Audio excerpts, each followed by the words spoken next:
What's up, everybody, and welcome to the cave. I'm GrizzlyKaun, and holy crap, episode 6 of Daredevil Born Again was one for the books. Oh, no, I don't mean that in a good way. How much more bad writing, fist crying, and Karen hypocrisy can we take? Let's get into it.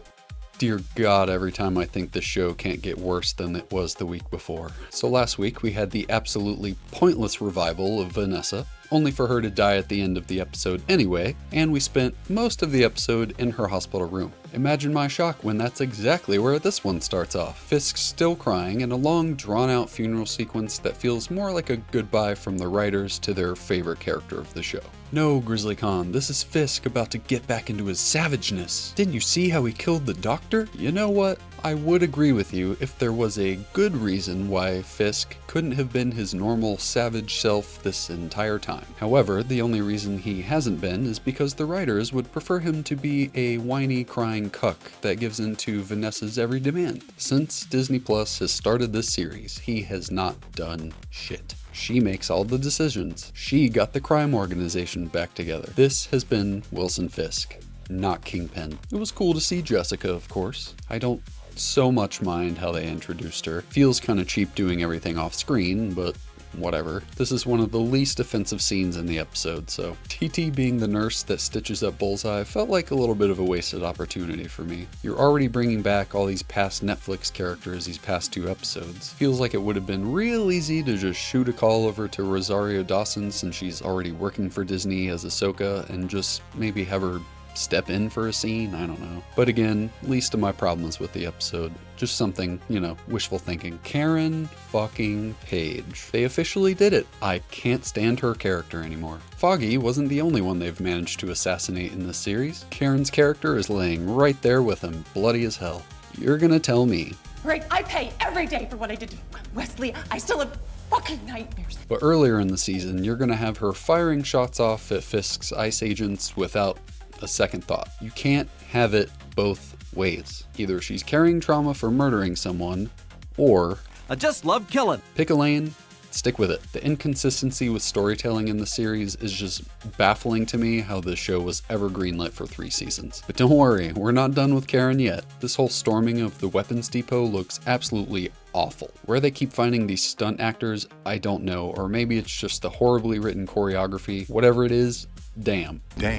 Jessica punches a guy through a wall, has enough time to walk in, turn around, wait for Daredevil to enter, and close the door behind him before the guard standing there with a box in his hand, who has seen every step of this take place, mind you, decides to throw down his load and call for help over his walkie. And then we go right back to the normal for this season, camera spinning all around to hide the cutting while our heroes kick some ICE agent ass. And I don't know if it was the writing or how the info was presented, or maybe they just blanked out from boredom. I lost count as to how many times on X I saw someone asking the question how Powell absorbed the punch right here. She does mention that she loses her powers every so often since her daughter was born. I caught it, but the people who like your show can't even follow the details of your storytelling. Congratulations, writers. And then comes my absolute favorite part of the fight. After everyone is defeated, all of the ICE agents in the building suddenly stand up and walk out, almost in a weird meta the script called for it moment. What's that thing you kids keep calling this show? Ah, yes.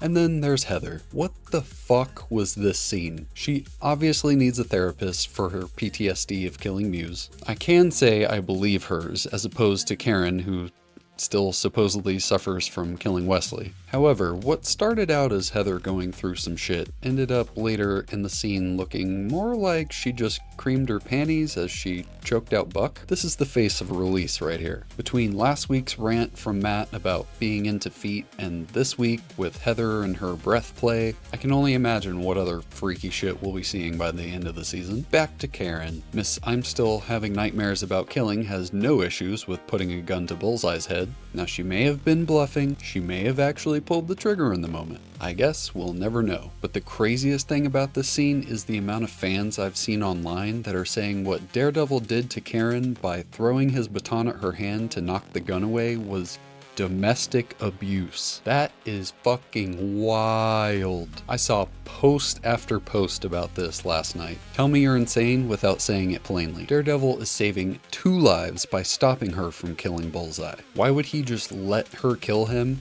After everything she just told him about carrying the grief of Wesley still and having nightmares and trauma from murdering someone? Sure, just let her kill another guy, and that'll make her feel better. She won't regret that for the rest of her life. If she really does carry that trauma she talked about earlier, she sure as shit wouldn't have such an easy time taking another life. Yet again, great job contradicting yourselves, writers. This whole situation going on between BB and Daniel is weird as hell. Why would BB suddenly be into him at all? Hasn't she seen his true colors when he's put his shitty mob routine on her like several times by now? There was literally no way this would happen. And why the hell are you still carrying that SD card? Hasn't it been days at this point? You're telling me she's been wearing this coat around town for several days and hasn't put her hand in her pocket, or she is knowingly carrying around this extremely sensitive information? More ICE and Antifa allegory. Big surprise there. The fight between Fisk and Daredevil was fine. Again, like the rest of the season, the choreography and camera work is shit. Until I'm proved otherwise, this is just another momentary rage scene for Fisk. The most Kingpin vibe I've gotten from him all season was the flashback where he was in the car with Wesley, and he hardly said a word. It was his presence and aura, which obviously D'Onofrio can still do, but again, that's what the writing calls for. Oh, that's right. It must have been Echo who takes away his trauma and bad feelings that makes him such a whiny, insufferable pussy these days.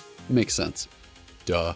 Hopefully maybe we'll get a return to character for Kingpin one day, but it sure as shit ain't gonna be in this series, I can tell you that. One of my other favorite awkward scenes from this episode. First off, why the fuck are you three especially, standing in the middle of ICE agents beating people with their batons when the rest of the crowd has backed up? Aren't you in hiding and trying to be discreet? But here it is. Random guy runs in, obviously with the very specific purpose of removing Karen's wig, because there's literally no other reason that this would happen other than the script tells me to do this. I immediately had to stop and rewind like several times to watch again, because I could not believe what I had just seen. I'm pretty sure White Tigress's necklace gives her at least a little bit of enhanced strength. Why the fuck wouldn't you grab your friend and drag him to the safety of the crowd, like, as fast as possible? Again, because the script says so. And of course Karen is caught before the end, because why not? They need something to happen next week. I'd say I'm shocked at the level of shitty writing in this show after all the bull about needing to rewrite the first season because of the